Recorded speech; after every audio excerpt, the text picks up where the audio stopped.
오늘 찬바람에 비까지 내려서 정말 춥더라고요. 퇴근길 옷 단단히 여미시고 귀가들 하시길 바랍니다.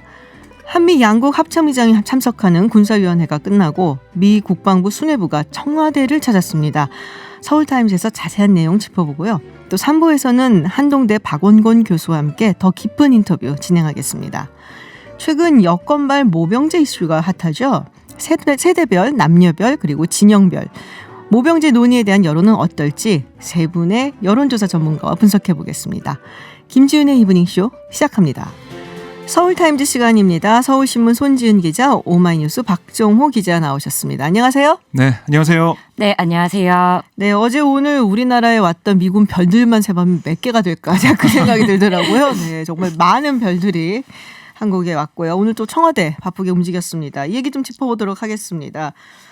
청와대에서 미국 국방장관, 에스퍼 국방장관, 그리고 마크 밀리 합참의장, 해리스 대사도 아마 같이 참석을 한 것 같은데요.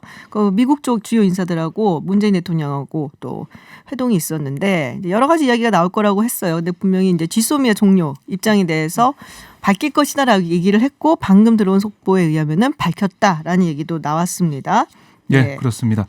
그럼 잠깐 정리해 드리자면요. 문재인 대통령은 지소미아 관련해서 안보상으로 신뢰할 수 없다는 이유로 수출 규제 조치를 취한 일본에 대해서 군사 정보를 공유하기 어렵다는 입장을 재확인했습니다. 네. 그러면서도 한미일 간 안보 협력도 중요하기 때문에 지속적인 노력을 기울이겠다라고 얘기를 했고요. 여기에 대해 그 에스퍼 장관은 공감을 표시했다. 이렇게 고민정 대변인이 전했습니다. 에스퍼 장관은 그러니까 지소미아 관련 이슈에 대해 잘 이해하고 있다. 그리고 이 사안이 원만히 해결될 수 있도록 일본에도 노력해 줄 것을 요청하겠다라고 얘기를 했습니다. 사실 이 오늘 접견 일정이 오후 4시부터 50분 동안 진행될 예정이었어요. 네. 근데 당초 50분 동안 진행 맞습니다. 30분 동안 진행될 예정이었는데 20분 더 늘어났습니다. 네네. 그만큼 여러 가지 첨예한 얘기들이 오갔다고 저희가 볼 수도 있겠고요. 그리고 모두 발언이 원래는 공개가 될 것으로 예상이 됐었는데 왜 안 된 건가요? 비공개로 바뀌었습니다. 그러니까 이 앞에 보면 우리 한미 국방장관 대화를 보시면 좀 아시겠지만 굉장히 많은 이견이 있었죠. 그렇습니다. 네. 그런 것들 좀 감안한 조치가 아니었을까 이렇게 판단해 볼 수가 있습니다. 그렇군요. 아까 에스퍼 국방장관이 공감했다. 지소미아를 종료해야 되는 그 입장을 설명을 했더니 공감했다고 얘기는 했는데 사실 한미 안보 협의가 끝난 다음에 정경두 국방장관, 에스퍼 국방장관 회견이 있었단 말이에요. 거기서 나왔던 태도라든지 발언하고는 글쎄요. 그걸 생각해 보면 절대 공감했을 것 같지 않은데 미국 측은 어떤가요? 네, 일단 청와대는 오늘 회견에서 어떤 구체적인 대화가 오갔는지는 공개하는 게 적절하지 않다 이런 입장이라서 이제 우리 측 입장만 밝힌 거고요. 네. 이제 어떤 이야기를 나눴을지를 오늘 오전에 있었던 그 기자회견 내용을 보면 알 수 있을 텐데 일단 에스퍼 장관은 지소미아가 갱신이 안 되고 방치가 되면 이거는 분명히 이 일을 좋아할 사람은 북한하고 러시아뿐이다. 아주 분명하게 지소미아는 계속돼야 한다는 입장을 밝힌 거고요.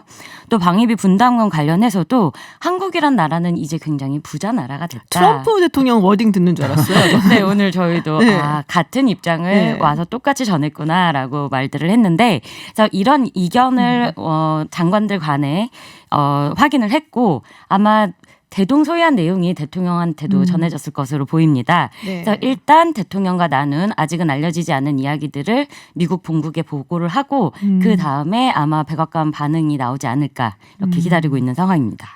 네, 이 얘기는 저희가 3부에 한동대 박원곤 교수 모시고 좀 더 자세하게 짚어보도록 하겠습니다.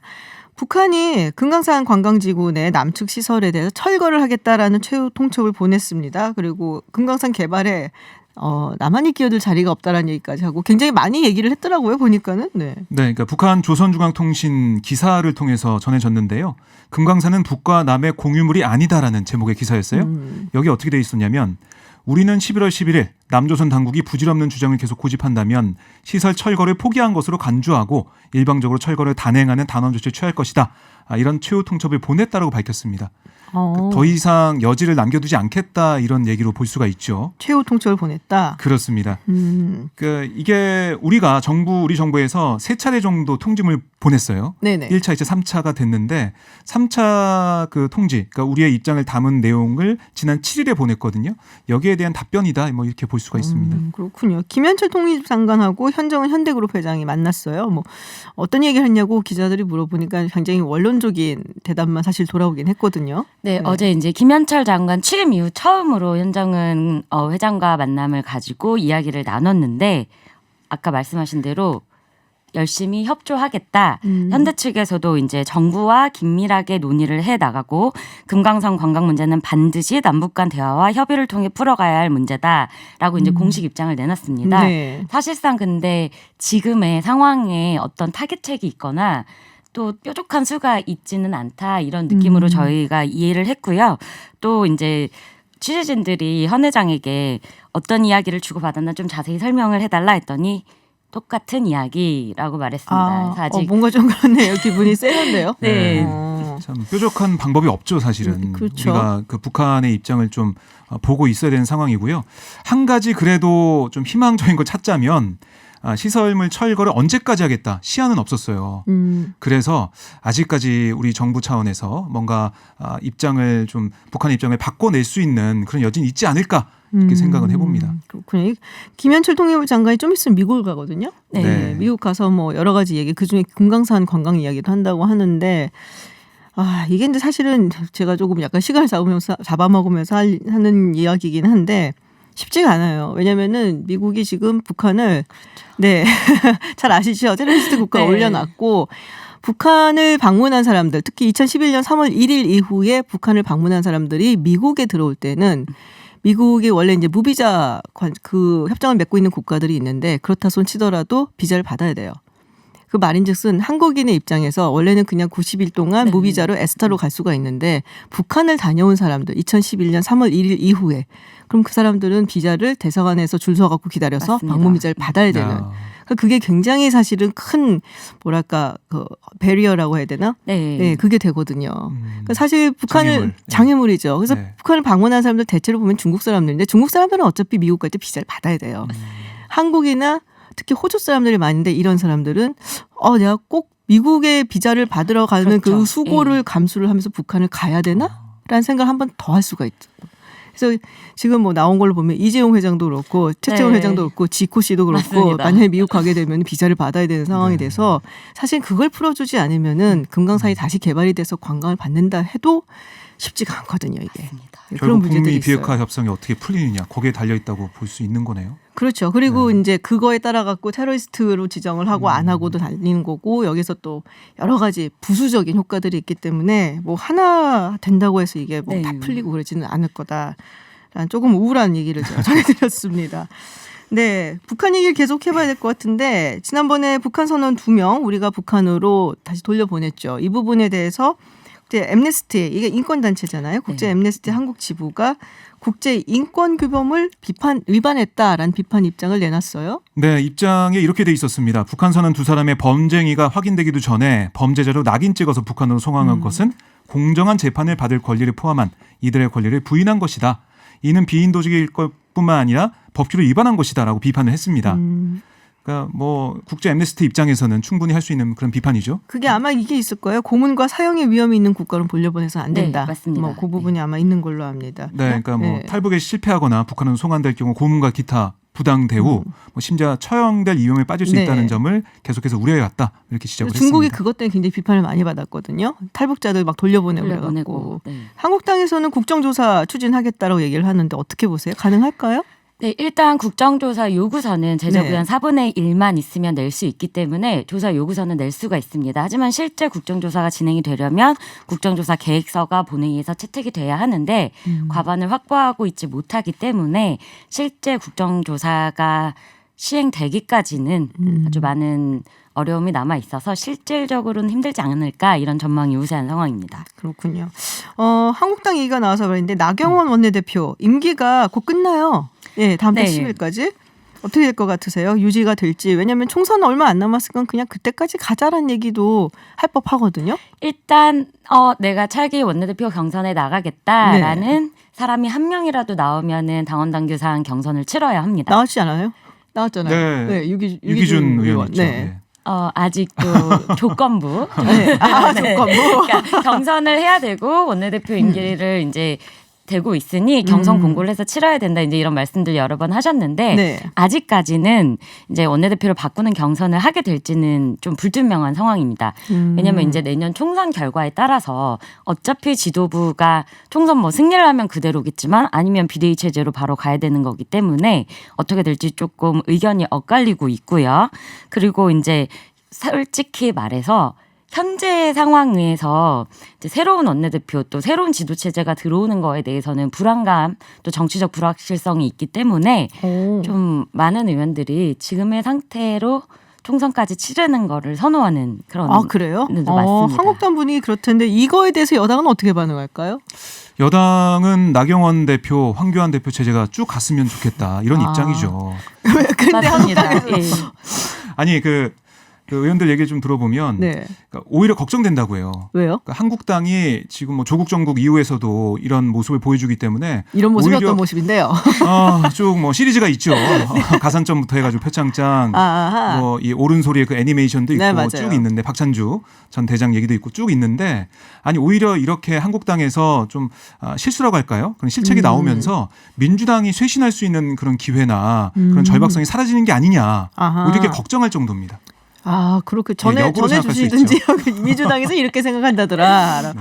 그렇군요. 근데 요새 한국당에서 불출마 선언하는 의원들이 좀 있어요. 유민봉 의원도 있었고 김무성 의원이야 뭐 예전부터 얘기했었고 그리고 김성찬 의원 불출마 선언을 했습니다. 근데 어때요? 당내에서는 좀 파장이 있나요? 이러면? 일단 김성찬 의원은 재선 의원이고요. 네. 경남 진해가 지역구인 의원으로 해군 참모총장 출신입니다. 네, 맞아요. 이제 중요한 거는 유민봉 의원은 이제 비례대표였고 김무성 의원이 아주 다선을 했고 불출마 의사를 밝힌 지 오래됐기 때문에 네. 이제 별로 새롭지는 않은데 김성찬 의원 같은 경우는 영남권 지역 현역 의원의 첫 불출마 선언이기 때문에 또 어제 공교롭게 같은 날 어제 점심에 황교안 대표가 영남권 중진 의원들이랑 오찬을 하면서 인적쇄신 관련한 방안을 논의했으나 대부분이 인위적 물갈이에 찬성하지 않는다 이런 의견을 밝혔었는데 그 이후 저녁에 바로 이렇게 재선 의원이 불출마를 선언했습니다. 그래서 이제 이게 조금 더 시스템화돼서 네. 차근차근 어떤 인적쇄신의 그런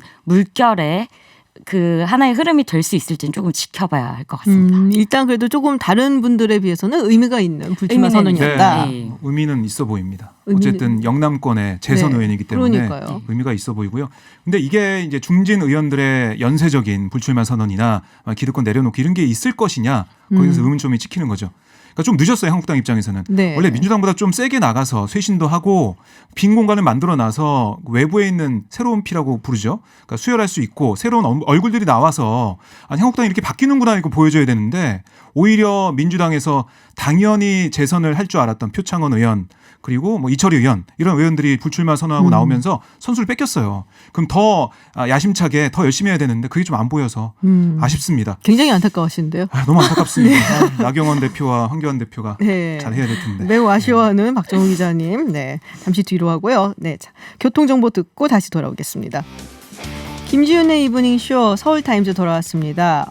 청취자분 중에 슈퍼큐님 비 맞고 자전거 타고 가신다고 집에 조심하십시오. 빗길 굉장히 미끄럽습니다. 네, 나경원 원내대표 이야기 좀 더 해볼게요.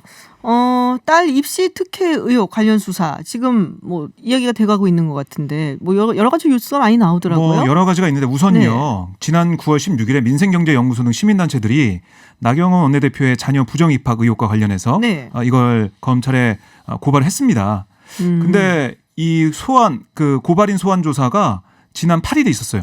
8일? 54일 만에 있었던 거예요. 아, 그렇군요. 그러니까 뭐 이 여론이나 뭐 일부 뭐 누리꾼들은 계속 얘기를 하는 거죠. 어떤 수사는 정광석화처럼 하고 빨리 기소해버리고 어떤 수사는 이렇게 질질 끄냐 이런 비판이 나왔던 거죠. 그래도 너무 하기 시작해서 다행이네요. 어쨌든 간에. 예. 다행이라고 얘기해야 되나? 시작은 했습니다. 네. 근데 또 이 얘기가 있어요. 최이배 의원이 바른미래당의 최이배 의원이 나경원 원내대표를 향해서 한마디 했다. 이게 그건가요? 몸집도 좋고 뭐 건장하니까 그 많은 한국당 의원들 다 해치고 나갈 수 있다. 그렇죠. 저희가 어젠가 얘기했었잖아요. 네네. 그러니까 나경원 원내대표가 그 의견서에서 이렇게 얘기했습니다. 젊고 건강한 최이배 의원이 감금됐다는 건 최이배 의원을 너무 나약한 존재로 보는 것이다. 얘기했더니 오늘 최이배 의원이 바른미래당 최고위원회의에서 이렇게 얘기했어요.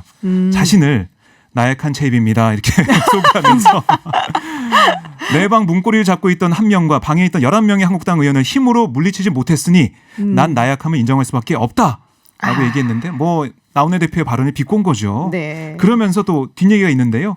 나경원 원내대표를 향해서 정장 50쪽짜리 의견서 본문에는 자신의 책임을 밝힌 내용이 없다. 책임지겠다는 말을 문서로 남기려고 하니 나약해진 거냐라고 각을 세웠습니다. 또 이렇게 또 한마디 하셨군요. 네, 꼬집었죠. 그리고 어제 저희가 예측했던 대로 사실은 이제 마이크가 나간 다음에 저희끼리 이야기를 했는데 마술쇼를 한 것은 도대체 누굴까 했더니 이것은 민경욱 의원으로 밝혀진 것으로 드러났습니다. 오늘 한 언론사 인터뷰에서 마술쇼였다고 얘기했어요. 그러면서 이렇게 얘기했거든요. 시간이 좀 무료하고 그래서 제가 마술을 하는데 제가 하는 마술 10가지를 10가지나 1시간 넘게 알아요? 했다. 오. 그러니까 어딜 가나 마술을 많이 하는 편이에요. 민경욱 의원이. 보셨어요? 저는 못 봤는데. 보셨어요? 손진 기자? 네, 저는 버전별로 여러 번 봤습니다. 어제 곽재훈 기자도 봤고 우리 송 기자도 봤네요. 그 시즌별로 준비하시는 게 이제 이게 지역계 행사나 이렇게 가시면 어르신들 만나는 아이들한테도 보여주고 그래서 요거를 이제 뭐 립스틱 마술이 있고요. 뭐 여러 가지를 항상 준비를 하고 계십니다. 우리 아싸예요. 박정우 기자. 못 봤어. 하기 인싸.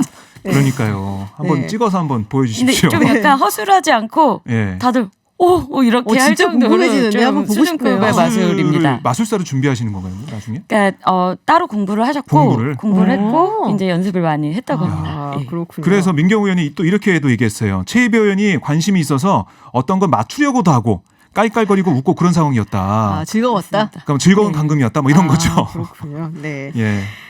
유승준 씨 이야기 해보겠습니다. 유승준 씨 비자 발급 거부 파기환송심 판결 나왔습니다. 승소로. 네, 오늘 서울고등법원 행정 10부가 유 씨가 로스앤젤레스 총영사관을 상대로 낸 소송에서 비자 발급 거부 처분을 취소한다고 판결했습니다. 이제 유 씨 같은 경우는 지난 2002년에 미국 시민권을 취득하고 병역을 면제받아 입국이 금지된 뒤 2015년 재외동포 비자로 입국하도록 해달라고 신청했다가 거부당하자 소송을 제기했고 그 결과가 오늘 나온 겁니다. 그 결과가 오늘 나왔군요. 그러니까 1, 2심에서는 비자 발급 거부가 적법하다라고 지금 판단을 했었는데 이게 뒤집어진 거잖아요. 네, 그렇습니다. 그러니까 그 당시 법원이 뭐라고 했냐면요. 이 유 씨가 입국해서 방송 연예 활동을 할 경우에는 병역 의무를 수행하는 국군 장병들의 사기를 저하하고 병역 의무 이행 의지를 약화해서 병역 기피 풍조를 낳게 할 우려가 있다. 이렇게 지적을 했습니다. 그러니까 사실 그 유승준 씨, 그러니까 미국인 가수잖아요. 스티브 승준 유 씨. 지난 2002년 1월, 그러니까 해외 공연 등을 이유로 출국한 다음에 시민권을 취득했어요. 그래서 굉장히 분노했어요. 정말 충격이었잖아요. 그런 것들로 인해서 그 전에 간다고 그랬고 해병대 간다고 그랬었거든요. 그렇죠. 그러니까 더욱 사람들이 배신감을 많이 느꼈죠. 네. 근데 이번에 또 신청한 비자가 재외동포 비자, F4 비자잖아요. 이걸 받고 들어오면 경제활동 할 수가 있습니다. 경제활동 할 수가 있다. 네. 그래서 돈 벌려고 또 오는 거 아니냐 이런 비판도 있는데 물론 유 씨 측은 그런 게 아니다라고는 얘기를 하고 있어요. 쉽게 올 수가 있나요? 근데 이게 뭐 또 총사관에서 LA 총영사관에서 좀 판단도 하고 뭐 이래야 된다 얘기도 있는 것 같은데 뭐 그렇습니다. 예, 그러니까 사실 오늘 그 파기환송심에서 LA 총영사관이 재량권을 발휘해서 처리했어야 된다. 그다음에 공정성 문제도 있다. 뭐 이런 지적이 있었는데 LA 총영사 측은 사실상 업무를 처리하는 공무원의 입장에서는 재량권을 발휘할 여지가 없다라고 또 이게 주장을 했고요. 그래요? 또 재외동포 비자는 비자 중에 가장 혜택이 많은 비자다. 단순히 재외동포라면 모두 다 발급해 주는 게 아니다라고 또 반박을 하고 있습니다. 그렇군요. 또 외교부도 오늘 선고 이후에 대법원의 재상고에서 최종적인 판결을 구할 예정이다라고 밝혔고요. 그러니까 이게 단지 이게 LA 총영사관에서 이걸 거부한 이 부분 그게 법적으로 문제가 있다. 절차상 문제가 있다는 거죠. 이게 무조건 비자 발급해줘야 된다. 이건 아니거든요. 그러니까 다시 판단해봐야 돼요. 다시 판단을 해봐야 된다. 우리 뭐 취재진 기자들이나 인터넷 댓글은 어떤가요, 반응이? 일단 첫 번째 이 사건이 17년이 됐다는 게 정말 이렇게 오래됐구나. 세월이 많이 갔군요. 네, 정말 오래된 사건이 됐는데 이제 어떤 일이든 권리와 의무를 함께 행사를 해야 하는데 조금 더 이제 우리가 냉정하게 법적인 부분은 또 법적인 어떤 법적 의무와 권리는 또 정확하게 따져봐야 되지 않느냐. 좀 어떤 결과가 나올지 다들 관심 있게 보고 있는 상황입니다. 뭐 특히 저희 남자 기자들 만나서 얘기하면 좀 비판적인 목소리가 많죠, 사실. 그렇죠. 또 군대 다녀오신 분들은. 그러니까 그 어떻게 얘기를 했고 어떤 과정을 거쳐서 미국 시민권을 획득했는지 알고 있기 때문에 여기에 대한 비판. 또 군대에 갔다 온 남자 기자들은 더 붕괴하고 이런 부분들이 사실 가야 되는데 제가 해외 공연이 있어가 그거 갔다 온 다음에 갈게요 하고서는 네. 가갖고 시민권을 받아갖고 온 거잖아요. 그렇습니다. 네, 그 과정을 잘 모르는 분들이 계시거든요. 그러니까 충분히 좀 공분을 일으킬 수 있을 만한 네, 약간 물론 사기친 팬들은 오랫동안 기다렸고 네. 환영할 만한 그런 판결이지만은 뭐 이 소식에 대해서 인터넷상이나 온라인상에서는 좀 싸늘한 반응이 좀 많습니다. 네. 그리고 지난 7월 이 대법원 판결, 그래서 파기환송 시본이 있었는데 이 판결에 대해서도 청와대 청원이 있었는데 5일 만에 20만 명을 넘었던 그런 일도 있었죠. 그렇군요. 네. 지금 뭐 저희 게시판에도 이론상님이 와서 해병대에서 2년 봉사활동하면 인정.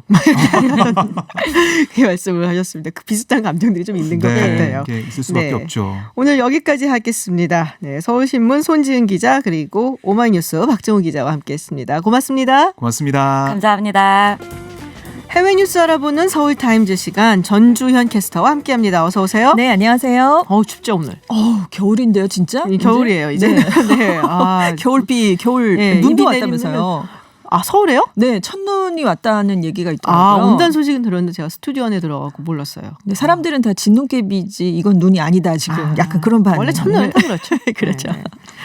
네, 첫 번째 소식 들어가 보겠습니다. 아까 앞서 서울타임즈 시간에 잠시 얘기를 했는데 김현철 통일부 장관 미국 방문을 앞두고 있어요. 있죠. 네. 네. 그러면서 올림픽 휴전 이야기를 했는데 많은 분들이 우리 휴전 상태 아닌가 원래 그 얘기를 하실 것 같아요. 정확히 올림픽 휴전 무슨 의미로 이야기를 한 건가요? 그러니까 워싱턴 포스트랑 미국 가기 전에 인터뷰를 한 겁니다. 김 네. 장관이요. 그래서 북미가 신뢰 구축 조치에 초점을 맞추는 게 필요하다 이렇게 얘기를 하면서 워싱턴에 두 가지 아이디어를 들고 가겠다라고 얘기를 했습니다. 그래서 첫 번째가 내년 도쿄올림픽을 계기로 북한은 미사일 시험을 중단하고 미국은 한국과의 연합 군사 훈련을 유예하는 올림픽 휴전을 고려할 수 있다 이런 방안을 제시를 한 이게 겁니다. 최근에 북한이 연합군사훈련 때문에 굉장히 민감하게 반발을 반응을 했었죠. 해갖고 네. 건가요?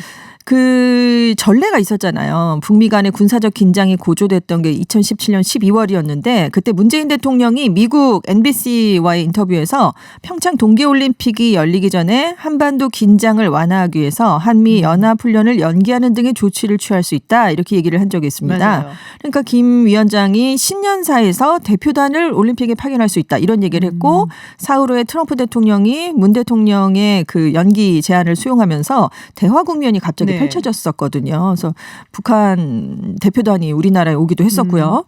그래서 지금 또다시 이런 걸 한번 해보자라고 하면서 올림픽 휴전을 그럼 김 이게 장관이 제의를 한 겁니다. 뭐 김현철 통일부 장관 혼자만의 생각이 아니라 사실은 정부에서 다 나온 생각이겠네요. 여러 대통령 의중도 군데에서 지금 나온 얘기고 전문가들이 많이 했던 얘기를 김 장관이 한 것이다. 통일부 부장관은 네. 또 그렇게 얘기를 했다고 해요. 근데 아무튼 김 장관은 이렇게 얘기를 했습니다라고만 얘기를 했다고 합니다. 그렇군요. 그리고 뭐 북한의 친척을 둔 한국계 미국인들의 북한 여행 제한을 완화하자 이런 방안도 들고 가겠다라고 두 가지를 김 장관이 얘기를 했습니다. 지금 오토 원비어 사망한 이후에 못 가고 있죠. 그렇습니다. 사람들이. 미국인들은 북한 여행이 금지돼 있거든요. 그래서 이 기회를 양국이 놓치면 앞으로 문제를 해결하기가 더 어려워질 것이다. 이렇게 얘기를 하면서 이런 얘기를 하겠다라고 지금 워싱턴 포스트와 인터뷰를 했습니다. 지금 뭐 가서 비건 이제 부장관이라고 해야 되나요? 그러게요. 만날 네네. 예정인 거고 폼페오 장관하고는 뭐 만나고 싶은 얘기는 있는데 네네. 일정은 조정 중인 것 같아요. 그렇습니다. 근데 사실 폼페오 국무장관 같은 경우는 외교부 장관하고 카운터파트고 네. 그러니까는 아마 뭐 쉽게 만나지지는 않을 것 같다라는 생각이 좀 그렇습니다. 들기는 하네요. 작년엔가 조명균 통일부 장관이 만나기는 했었어요. 네네. 작년하고 올해는 또 분위기도 좀 다르고 해서 다르니까요. 네. 아무튼 고위 네. 그 관계자들을 많이 만난다라고 했는데 네. 어떻게 만날지 지켜봐야 할 것 같습니다. 네, 지금 뭐 북한에서 뭔가 반응이 나오고 있어요. 이게 아마 에스퍼 국방장관이 그 연합훈련 좀 조정에 대한 네네. 이야기를 꺼내니까 거기에다가 화답을 한 게 아닌가라는 생각이 좀 그렇습니다. 드는데요. 네, 그래서 북미 비핵화 실무협상 북측 대표가 김명길 외무성 순회대사인데 어젯밤에 조선중앙통신에 담화를 발표했어요. 그래서 비건 대표로부터 다음 달 중에 다시 협상하자는 제안을 받았다 이렇게 얘기를 했습니다. 그래서 김 대사도 미국과 마주 앉을 용의가 있다 이런 대답을 내놨어요. 김 대사의 담화가 말씀하신 것처럼 이제 에스퍼 국방장관이 뭐 훈련 태세를 더 큰 쪽으로든 작은 쪽으로든 조정할 수 있다 이렇게 얘기를 하면서 그 얘기에 바로 덧붙여서 나왔습니다. 그리고 지금 2시간 뒤에 이 김명길 순회대사의 담화가 나온 2시간 뒤에 김영철 조선아시아태평양 평화위원회 위원장도 에스퍼 장관의 발언에 대해서 트럼프 대통령의 의중을 반영한 것이라고 믿고 싶다. 그리고 북미 대화의 동력을 살리려는 긍정적인 노력의 일환으로 평가한다. 이런 담화를 또다시 내놨습니다. 지금 이제 연말이 다가오거든요. 시간이 얼마 안 남았죠. 결론이 나야 되고 네네. 사실 큰 소리를 좀 많이 쳐놨기 때문에 북한이 네. 미국 측에서 뭔가 나오고 협상하는 모습이라도 해서 일정은 연장이라도 해야 되는데 글쎄요. 오늘 에스퍼 국방장관 기자회견 하는 거 보니까 쉬워 보이진 않는데 뭐 아무튼 미국 국무부는 이렇게 담화가 나오니까 네. 또 어떻게 생각하냐고 또 물어봤을 거 아니에요. 그래서 그렇죠. 원론적인 입장만 내놨습니다. 네. 네. 싱가포르 약속을 진전시키는데 계속 전념하고 있다고 답을 했고 비건 대표가 다음 달에 협상을 제안했는지 여기에 대해서는 따로 언급을 하지 않았습니다. 알겠습니다. 홍콩으로 또 가보죠. 여기는 뭐 거의 전시 내전 상태다라고 해도 뭐 과언이 아닌데 네. 시진핑 국가주석이 홍콩 시위대를 폭력범죄 분자라고 규정을 했어요. 그래서 강경한 진압 아마도 주문을 이어질 했습니다. 것 같은데요. 네, 브릭스 정상회의에 가서 이런 얘기를 한 건데요. 시위대의 폭력 범죄 행위로 홍콩의 사회 질서가 무너지고 있다. 폭력을 중단시키고 혼란을 제압해서 질서를 회복하는 게 홍콩의 가장 긴박한 임무다라고 강조했는데 캐리람 홍콩 행정장관을 만나서 그때도 강경 진압을 네. 주문했잖아요. 열흘 만에 또다시 이런 발언을 한 겁니다. 다만 이제 홍콩 정부와 경찰에 대한 굳은 지지를 표명하면서 중국 중앙 정부의 개입은 따로 개입을 언급하지는 않았어요. 네. 근데 중국 관영 언론들이 이걸 속보로 전하면서 현재 홍콩 정세에 대한 중국 정부의 엄정한 입장 표명이다 이렇게 얘기를 해서 지금까지 나온 중국 당국의 입장 중에 가장 무게가 있는 얘기다 이렇게 해석이 되고 있습니다. 네. 그리고 시 주석이 공식 성명을 통해서 입장을 밝힌 게 이번이 처음이거든요. 그렇죠. 예, 그렇기 근데 때문에 굉장히 예의주시하는 게 제가 이제 뭐 유럽이나 이제 미국 쪽에 있는 기자 취재진들하고 어떻게 뭐 만남이 돼갖고 이야기를 들어봤는데 네. 이 홍콩에 대해서 굉장히 의미를 부여를 하더라고요. 네네. 이게 만약에 이제 중국이 진압을 해갖고 완전히 중국 체제 안으로 들어가게 되면 네. 그다음은 당연히 타이완이 될 것이고 그렇습니다. 어떻게 보면은 그동안 누려왔었던 자본주의 네. 그리고 민주주의 체계가 사회주의 그리고 어떻게 보면 일당 독재, 예, 네. 뭐 독재라고까지 독재. 얘기하면 좀 하는 거 일당 아닌데, 체제. 네, 거기로 넘어가는 네. 그러니까 세계사에 있어서 뭔가 변환점이 될 수도 있다라는 식으로까지 얘기를 하더라고요. 아주 그래서 네. 많은 서구 국가들이 지켜보고 있고 지금 네. 홍콩에 대한 특별 지위를 지금 부여하는 걸 검토해라라고 또다시 압박이 미국 의회한테 들어갔거든요. 그렇죠. 그래서 그럴 경우에는 뭐 좌시하지 않겠다. 또 시진핑 주석도 영국과 미국, 서방 국가 간섭하지 말아라. 또 이런 얘기를 또 한 번 같이 네, 했습니다. 그러니까 왜냐하면 미국이 홍콩하고는 비즈니스 관계가 굉장히 많기 때문에 네네. 중국하고는 다른 규제를 하고 있어요. 그렇습니다. 훨씬 더 규제가 없는 거죠, 사실은. 관세를 네. 부과하지 않고 있으니까요. 네. 여기는. 근데 만약에 이게 좀 안 좋게 돌아간다 싶으면 중국하고 똑같은 규제, 중국이 지금 뭐 미국한테 받고 있는 여러 가지 규제를 똑같이 적용을 하겠다. 그거를 이제 법안을 통과를 시키겠다고 협박을 사실은 지난 6월 그때부터 해왔었어요. 계속 해왔었죠. 네. 근데 시진핑 주석이랑 중국에서 굉장히 민감하게 반발을 하고 있습니다. 네, 뭐 계속적으로 뭐 중상자도 속출을 하고 있고 지금 시위대에서 벽돌을 던져갖고 머리를 다쳐서 70세 환경미화원 어젯밤에 사망을 했습니다. 그렇습니다. 근데 그래도 그 와중에 좀 시위대가 뭐 도로도 좀 개방을 하고 약간 유화적인 제스처를 보인다는 얘기도 들어와 있어요. 그러니까 하루 종일 지금 대중교통 방해 시위를 벌이고 있잖아요. 네. 그래도 오늘은 출근길 사정이 그동안보다는 조금 나아졌다고 합니다. 그리고 홍콩 중문대를 이제 대학생들이 점거하고 있었는데 인근의 톨록 고속도로의 양방향 차선 중에 한 개씩을 개방하겠다라고 얘기를 했어요. 근데 조건이 붙었죠. 홍콩 정부가 24일로 예정된 구의원 선거를 그 대신 예정대로 치러야 된다. 그래서 내일 오전 6시까지 확답을 해달라 이렇게 요구를 했습니다. 그렇군요. 지난번에 저희가 관명민 기자랑 인터뷰를 했을 때 네. 친중파가 이 구의원 선거를 미루고 싶다 한다고 하죠. 했었거든요. 네. 지금 당장 하면은 네. 자기들이 굉장히 불리한 상황이니까요. 그렇죠. 그래서 네. 이제 지금 이대로 진행을 하라라는 것이 홍콩 시위대의 요구였다라는 말씀 전해드립니다. 인도로 가보겠습니다. 가스실 수준으로 대기질이 나빠졌는데도 불구하고 뉴델리에서 어린이 달리기 대회가 있었다. 제가 인도를 가보고 네.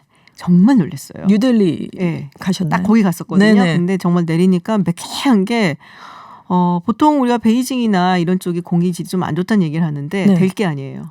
정말 안 좋더라고요. 사실 베이징만 안 좋다고 그러는데 세계 최악의 대기오염 미세먼지가 심각한 데가 뉴델리잖아요. 네. 네, 항상 상위 10개 도시가 뭐 굉장히 높은 순위에 쭈루룩 올라 있는 걸로 알고 있는데 14일에 뉴델리 등 수도권에 휴교령이 내렸습니다. 대기오염이 너무 심해서요. 근데 이 달리기 대회가 예정대로 강행이 된 거예요. 이날 초미세먼지 농도가 세 제곱미터당 500 마이크로그램이었습니다. 어느 정도인 거예요, 그러면은? 우리가 36에서 75 사이를 나쁨이라고 보고 있고요. 76 이상을 매우 나쁨. 우리나라는 이렇게 지금 구분을 하고 있잖아요. 근데 500입니다. 그러니까 이제 이거랑 좀 비교를 해보시면 확 다가오실 것 같은데 세계보건기구가 제시한 일평균 초미세먼지 농도는 세 제곱미터당 25 마이크로그램이에요. 그러니까 20배 가량 높았는데 어린이들을 대상으로 달리기 대회가 열린 거예요. 하면 안 되죠. 근데 어린이들이 달리니까 사실 마스크를 착용하면서 달릴 수는 그렇죠. 없잖아요. 또 숨도 가빠지니까 그렇습니다. 많아지고. 깊은 호흡을 했을 텐데 아이들이 결국 눈이 따가웠고 숨쉬기도 어려웠다 이렇게 호소를 해서 비판이 좀 많이 일었어요. 그래서 주최 측이 어떻게 해명을 해놨냐면 이게 황당한데 어린이들이 원했기 때문에 대회를 취소할 수가 없었고 날씨가 좋았고 아무런 문제는 없었다 이렇게 해명을 해서 아니 애들이 원해도 이건 어른들이 말려야 돼요. 그러니까요. 안 된다라는 걸 알려줘야 되는데 지금 전문가들은 우려하는 게 뉴델리의 대기오염에 손상된 어린이들의 폐는 회복이 불가능하기 때문에 평생 이 문제로 고통을 받을 수 있다 이렇게 지금 경고를 내놨거든요. 그래서 더 우려가 되고 있습니다. 그렇군요. 지금 골프 대회 얘기도 있는데 이건 뭐예요? 같은 날 아시안 투어 파나소닉 오픈 골프 대회가 열렸는데 여기도 유독성 안개 때문에 경기 시작이 5시간 이상 지연이 된 거예요. 왜냐하면 가시거리가 너무 짧아서 골프를 칠 수가 없었다. 않아서. 지금 인도 북부는 겨울마다 공기오염이 굉장히 심각하거든요. 그래서 만약에 대회 기간에 계속 공기 상태가 안 좋으면 4라운드 경기를 치러야 되는데 이걸 축소해서 치를 수 있다. 이런 주최 측이 이렇게 얘기를 했습니다. 그렇군요. 정말 하여튼 안 좋긴 정말 안 좋았어요. 최악이었어요. 그래서 진짜로 뭐라 그래야지 그 공장 단지에 딱 중간에 서 있는 느낌이었고 제가 베이징에 오렌지색 경보 내릴 때 그 수준이 아니니까. 그때 한번 갔는데도 무엇을 상상하든 그 이상이다라는 영화 카피가 떠올랐는데 이 뉴델리는 게 아니에요. 그게 아니군요. 정말 안 좋더라고요. 네, 프랑스 소식 있습니다. 생활고를 호소하던 대학생이 분신을 했다. 어우, 끔찍하게. 안타까운 일이죠. 프랑스는 복지국가 아닌가요? 이런 일이 있긴 한데 여기에 이제 벗어나는 그런 국민들이 있는 거예요. 9일에 리옹 이대학교에 재학 중인 22살 남자 대학생 아나스 K가 구내식당 앞에서 분신을 시도했습니다. 그래서 지금 전신의 90%가 화상을 입었기 때문에 위독한 상태예요. 근데 분신하기 전에 SNS에 올린 글이 있는데 한 달에 450유로, 우리 돈으로 한 57만 5천 원인 생활비를 감당할 힘이 없다라는 글을 올린 거예요. 그래서 마크롱 대통령, 전임 대통령 2명, 극우 정당이죠. 국민연합의 르펜 대표, 유럽연합을 비난하는 글을 올렸습니다. 그래서 프랑스 대학생들이 이제 극단적 선택을 시도한 이 대학생에게 연대를 표시하는 시위를 계속해서 벌이고 있는 거예요. 그래서 저소득층에 대한 장학금도 확대해라라면서 불평등 개선 조치를 요구하고 있습니다. 아니 근데 프랑스는 대학 그 학자금도 그렇게 비싸지 않고 복지가 좋다고 들었는데 지금 국립대학 학생이었는데 국립대가 사실상 무상 교육이 이루어지고 있습니다. 근데 저소득층의 비율이 좀 높아요. 소수정예 특수대학인 그랑제골과 비교했을 때. 그래서 재학생 상당수가 생활고 때문에 학업과 일을 병행한답니다. 그래서 졸업 연한이 3년인데 그때 제때 졸업을 못하는 학생들이 너무너무 많대요. 그래서 이거에 대한 지적도 많이 되었는데 작년에 이제 마크롱 정부가 재정 적자를 이제 해소하기 위해서 학생들에 대한 거주 보조금을 줄였답니다. 그래서 그렇군요. 대학생들 사정이 한층 더 어려워졌대요. 네, 마크롱 정부 요새 뭐 재정 좋아졌다는 얘기가 있는 또 이런 어두운 부분이 또 있었군요. 네, 알겠습니다. 그렇습니다. 네, 지금까지 전주현 외신캐스터와 함께했습니다. 고맙습니다. 네, 감사합니다. 네, 필 콜린스 Against All Odds입니다. 제가 왜 웃었냐면요, 저희 제작진 이건 저희 PD님이 고른 곡인데 좀 오래된 노래 좋아하세요, PD님이. 그래서 살짝 웃었습니다. 네, 제가 굉장히 좋아하는 곡이 됐는데요. 저는 7시에 김지윤의 픽으로 돌아오겠습니다.